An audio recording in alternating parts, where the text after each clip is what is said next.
बात करेंगे गुरु ग्रह के पंचम भाव में बैठे होने का क्या फल होता है। पंचम भाव जो होता है वो हमारी विद्या का होता है, मंत्र शक्ति का होता है, हमारे दिमाग का होता है, हमारे पिछले जन्मों के रिलेशंस का होता है, यानी पिछले जन्मों से थोड़ा जुड़ाव होता है इसके अंदर। तो जब गुरु यहाँ बैठ जाते हैं तो उनसे अच्छा तो कोई ग्रह नहीं होता, और ज्योतिष शास्त्र में पंचम भाव को गुरु का अपना भाव माना गया है। फिर भी यहाँ पर गुरु कुछ अशुभ फल देते हैं जो बड़ा विचित्र है, जो अभी आगे बताऊंगा, इसलिए वीडियो पूरी देखिएगा। पर जो शुभ देते हैं वो ये है कि आपको बुद्धि के मामले में कुशाग्र बनाते हैं। कुशाग्र किस तरह से बनाते हैं? सिर्फ बुद्धि से काम नहीं चलेगा, आपको विद्या भी लेनी पड़ेगी, यानी आपको बुद्धि को विद्या के क्षेत्र में आगे बढ़ाना पड़ेगा, माँ सरस्वती के चरणों को छूना पड़ेगा, तभी गुरुग्रह आपको फल देंगे। अन्यथा आप अगर सिर्फ अपने हुनर के बेस पर ही चलते रहे ना, तो यहाँ पर गुरुग्रह फिर अच्छा फल नहीं देंगे। आपको किसी ना किसी रूप में अपनी पढ़ाई लिखाई को तो पूरा करना पड़ेगा, और आप जरा सी भी कोशिश करोगे ना तो गुरुग्रह आपकी पढ़ाई लिखाई पूरी करा देंगे। एक लेवल तक तो पूरी कीजिए दर्शकों, उसके बाद आपकी मर्जी है आपको हायर स्टडीज नहीं करनी तो। पर लेकिन अगर आपने पढ़ाई लिखाई नहीं करी, आपने सोचा अपनी डिग्री के लास्ट सेमेस्टर तक आके, अपनी पढ़ाई के आखिरी पलों तक आके कि अरे छोड़ो भाई क्या फायदा, मैं तो अच्छी खासी अर्निंग कर रहा हूं या कर रही हूं, उस वक्त अर्निंग कर रहे होंगे आप, पर आने वाले समय में दिक्कतें आएंगी। तो इसलिए कह रहा हूं अपनी पढ़ाई लिखाई जरूर पूरी कीजिए, विद्या और बुद्धि दोनों का समावेश कीजिए अपनी जिंदगी के अंदर, तभी गुरुग्रह यहाँ पर अच्छा फल देने वाले हैं आपको। यहाँ पर गुरुग्रह आपको प्रेम संबंधों के अंदर थोड़ा सा ऐसा व्यक्ति बनाते हैं जो थोड़ा सा नीरस हो जाता है। नीरस कैसे हो जाता है? क्योंकि आप ना अपने काम धंधे के प्रति बहुत सीरियस होते हो, अपने करियर के प्रति बहुत सीरियस होते हो, तो इसलिए अपना समय ना कहीं और बिताना पसंद नहीं करते, सीधा अपने काम पर, सीधा अपने कार्य पर, सीधा अपनी पढ़ाई लिखाई पर, सीधा अपनी जॉब पर, सीधा अपने व्यवसाय पर। इसी कारण जीवन में एक नीरसता भी पैदा हो जाती है जो कभी कभी आपके संबंधों में तनाव पैदा कर देती है। अब ये बात वैवाहिक जीवन पर भी अप्लाई होती है दर्शकों आपकी, क्या कि जब आप अपने जीवन साथी को समय ही नहीं देंगे, चाहे पुरुष हो चाहे महिला हो, तो फिर दिक्कत तो आएगी। क्यों? क्योंकि आप समय किसको देते हैं? स्वयं को, अपने आप को सबसे ऊंचा मानते हैं, क्योंकि आपकी विद्या और आपकी बुद्धि आपके अंदर एक लेवल तक अभिमान भर देती है। तो मेरा तो यही परामर्श है दर्शकों कि सबको समय दीजिए अपने परिवार के अंदर, नहीं तो आपका अभिमान किस दिन आपके मान को ठेस पहुंचा देगा और फिर थोड़ी दिक्कत आ जाएगी। गुरु पंचम भाव में आपको संतान पक्ष की तरफ से एक बात बताते हैं, जैसे कि हमारी हिंदू परंपराओं में मान्यता है कि पुत्र से ही वंश चलता है, जबकि मैं पुत्र पुत्री में कोई डिफरेंस नहीं मानता, मैं लिंग भेद नहीं करता, मैं वैसे पहले वीडियोज में बता चुका हूं।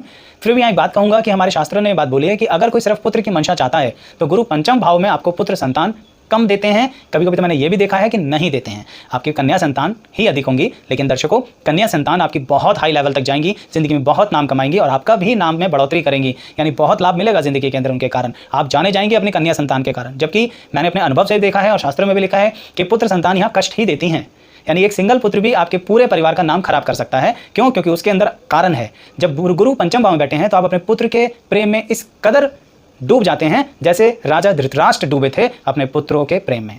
अंत क्या रहा ये तो आप ही जाने, पर सच्चाई यही है कि जैसे कि आपने जाना है, समझा है कि धृतराष्ट्र पुत्र प्रेम में अंधे थे, कुछ ऐसे ही आप भी हो सकते हैं, चाहे किसी माता की कुंडली हो चाहे किसी पिता की कुंडली हो। इसलिए कह रहा हूँ, शास्त्रों ने शायद इसी कारण बोला है कि पुत्र से थोड़ा सा दिक्कत आएगी एक समय के बाद। आप उसके करियर के बारे में सोचते रहेंगे, आप उसको कैसे सेटल करना है उसके बारे में सोचते रहोगे। कन्या के विषय में सोचना ही नहीं पड़ेगा, वो आगे बढ़ती चली जाएगी, लेकिन पुत्र के विषय में ग्रहों ने बहुत डिटेल में बता रखा है यहाँ पर कि चिंता का विषय बन जाएगा। अब मैं ये तो कह नहीं रहा कि पुत्र संतान हो तो गलत बात है, पर मैं इतना जरूर आपको संभावनाएं दे रहा हूं कि अगर आप धृतराष्ट्र की तरह अंधे ना हो तो फिर आप अपने पुत्र को एक सही दिशा दिखा पाएंगे, डिजायर्ड जॉब में 100% दिखा पाएंगे।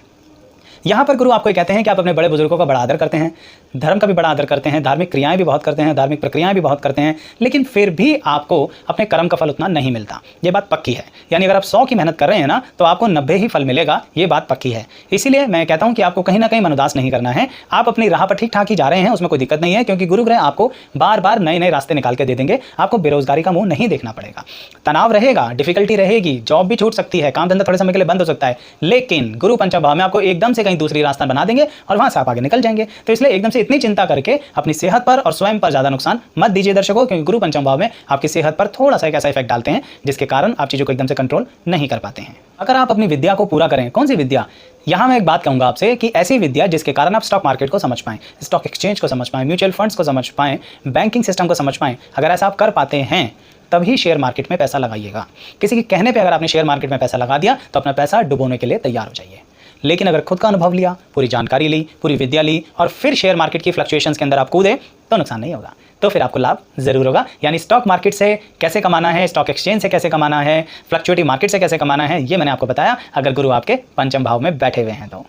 गुरु यहाँ पर बैठ के ना दर्शकों आपको एक लाभ बहुत अच्छा देते हैं। वो क्या लाभ देते हैं? आप जॉब करोगे तो आपकी प्रमोशंस बहुत अच्छी होंगी, आप बिजनेस करोगे तो उसमें तरक्की बहुत अच्छी होगी, आप प्रोफेशनल होंगे तो उसमें बहुत बहुत बहुत लाभ कमाने वाले हैं आप। लेकिन अगर आपने जो कमाया उसे कहीं इन्वेस्ट नहीं किया, बचाया नहीं, तो कभी कभी गुरु पंचम भाव में एकदम से लॉसेस करवा देते हैं। इसलिए कोशिश कीजिए अपने पास कैश कम रखने की, मार्केट में उसे इन्वेस्ट ज़्यादा करने की, तो आपका धन बचेगा। ये एक उपाय भी है, ध्यान से लाभ लेके देखिए कि आपको लॉन्ग टर्म में इसका रिजल्ट किस तरह से मिलने वाला है। गुरु अन्य ग्रहों के साथ मिलकर या अन्य घरों में कैसा फल देते हैं, उन सभी की वीडियोस का लिंक मैंने डिस्क्रिप्शन बॉक्स में दिया है। बाकी